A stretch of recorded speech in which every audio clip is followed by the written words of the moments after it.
Point है वो है आइसोटोप्स। कौन से टॉपिक से है तो वो है some basic concepts of the chemistry. तो बच्चों आपको मैं इतना ही बोलूँगी, देखो स्टडी करना बहुत ज़रूरी है, ज़्यादा मत करो पर थोड़ा थोड़ा तो एटलीस्ट आपको करना चाहिए, ठीक है। सो आज की टर्म स्टार्ट करते हैं हम isotopes. What is mean by that isotopes. बहुत बार ये बहुत सारे टॉपिक में आपको सुनाई देगा वर्ड, वो है आइसोटोप्स। तो फर्स्टली आपको पता होना चाहिए एग्जैक्टली ये आइसोटोप्स होता क्या है, ठीक है।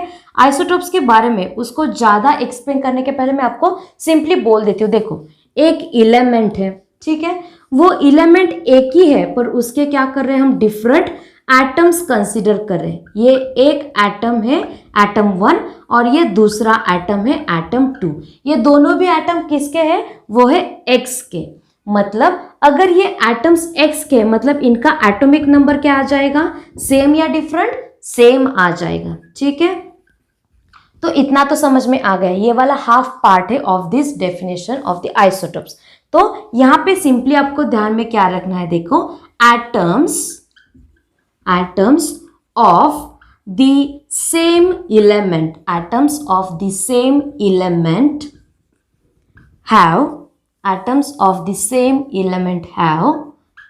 the same atomic number. Then what is the difference? Difference is that they carry different mass number. So we can say that atoms of the same element have the same atomic number but different mass number, ठीक है। तो यहाँ पे समझ में आ गया सबको definition. उसका और एक डेफिनेशन भी हम बोल सकते हैं, वो डिफरेंट डेफिनेशन किसके रिलेटेड रहेगा तो एटॉमिक नंबर के। मतलब atoms of the same element having the same number of protons but different number of neutrons. तो क्या बोल सकते हैं, सेम नंबर ऑफ प्रोटॉन्स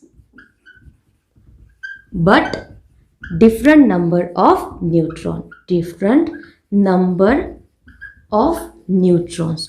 तो अगर हम नेक्स्ट इसका डेफिनेशन पार्ट तो हो गया, उसका अगर हम एग्जाम्पल कंसिडर करना है तो एग्जाम्पल के लिए क्या आ जाएगा। देखो एग्जाम्पल्स तो बहुत सारे मिलेंगे पर उसके लिए हम 2 एग्जाम्पल स्पेसिफिकली ले लेते हैं।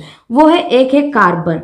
अगर हम कंसिडर करते हैं कार्बन के तो कार्बन के मेनली हम 3 आइसोटोप्स कंसिडर करते हैं। वो एक आ जाता है कार्बन 12, कार्बन 13 और नेक्स्ट वन कार्बन 14। अब ये देखो तीनों भी क्या है, कार्बन कार्बन कार्बन। मतलब this carbon 12, 13, 14 are the atoms of the carbon. So they are having the same atomic number but different mass number, ठीक है। अब इसमें से ये जो थर्ड है ना कार्बन 14, ये क्या है तो रेडियो एक्टिव एलिमेंट है, मतलब रेडियो एक्टिव आइसोटोप है ऑफ द कार्बन। अगर इसका यूज कंसिडर करते तो ये बहुत सारा यूजफुल, मतलब बहुत यूजफुल है कार्बन 14।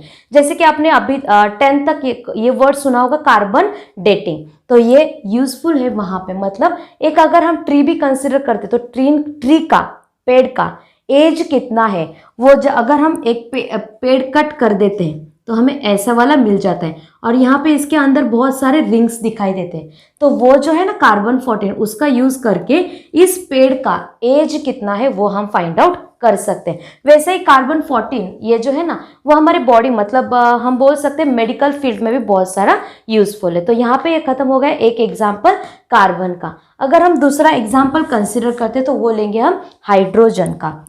अगर हाइड्रोजन के आइसोटोप्स कंसिडर करते हैं तो there are the 3 isotopes of the hydrogen. Which are this 3 isotopes of the hydrogen that we will see in a detail. Now see if we consider hydrogen, hydrogen में क्या आ जाएगा, hydrogen का atomic number आ जाता है 1 और उसका mass number भी आ जाता है 1। तो उसके हिसाब से अगर हम कंसिडर करते हैं हाइड्रोजन का तो हाइड्रोजन के 3 आइसोटोप्स कौन से, देखो हाइड्रोजन 1 1, हाइड्रोजन दूसरा आ जाएगा 2 1, हाइड्रोजन तीसरा आ जाएगा 3H1। अभी इसके स्पेसिफिक नेम भी है। इस फर्स्ट वाले मतलब आइसोटोप को बोलते हैं प्रोटियम, फर्स्ट वाले को बोलते हैं हम प्रोटियम, दूसरे वाले को बोलते हैं ड्यूटेरियम, और तीसरा है जो उसको बोलते हैं ट्रिटियम, ठीक है। अभी इसका उसके पहले मैं आपको बोल देती हूँ हाइड्रोजन के बारे में। हाइड्रोजन एकमेव इलेमेंट है, मतलब only one element which having the 0 number of neutrons, उसमें एक भी न्यूट्रॉन नहीं है। ऐसा क्यों? देखो, अगर हम कंसिडर करते हैं हाइड्रोजन जिसका एटॉमिक नंबर भी 1 है और जिसका मास नंबर भी 1 है, अगर मास नंबर 1 है और एटॉमिक नंबर भी 1 है, मतलब इसका number of electron is equal to number of proton is equal to आ गया 1।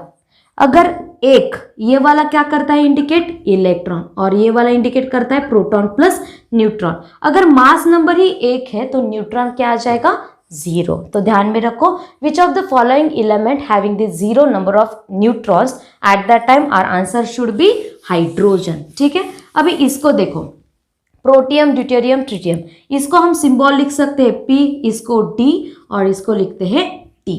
इसमें से ये तीनों में से ये जो है ना हाइड्रोजन मतलब ट्रिटियम, ये वाला एलिमेंट आइसोटोप जो है वो है रेडियो एक्टिव। ठीक है, यहाँ पे मैंने आपको बोल दिया हाइड्रोजन के बारे में। अभी हर एक का नंबर ऑफ इलेक्ट्रॉन, प्रोटॉन और न्यूट्रॉन भी देख लेते हैं। इसका तीनों का भी एटॉमिक नंबर सेम है, मतलब नंबर ऑफ इलेक्ट्रॉन आ जाएगा 1 1 1। जितना एटॉमिक नंबर होता है उतने ही क्या होते हैं प्रोटॉन्स, मतलब प्रोटॉन्स भी आ गए 1 1 1। अभी चेंज कहाँ पे होगा? न्यूट्रॉन में। यहाँ पे देखो 1 मास नंबर है, मतलब न्यूट्रॉन आ गया 0, वहां पे इंक्रीज हो गया बाय 1, मतलब यहाँ पे आ जाएगा 1, यहाँ पे आ जाएगा 2। तो this is the part related to the hydrogen isotopes. तो होप सो आपको ये जो आइसोटोप वाली टर्म है वो समझ में आ गई होगी। फिर से बोलती हूँ, ये वाली टर्म बहुत इंपॉर्टेंट है क्योंकि बहुत सारे टॉपिक्स में आपको ये वर्ड सुनाई देगा आइसोटोप्स आइसोटोप्स। तो what is mean by that isotopes? Isotope is nothing but the atoms of the same element having the same atomic number but different mass number। ठीक है, तो यहाँ पे खत्म हो जाता है। Thank you all of you.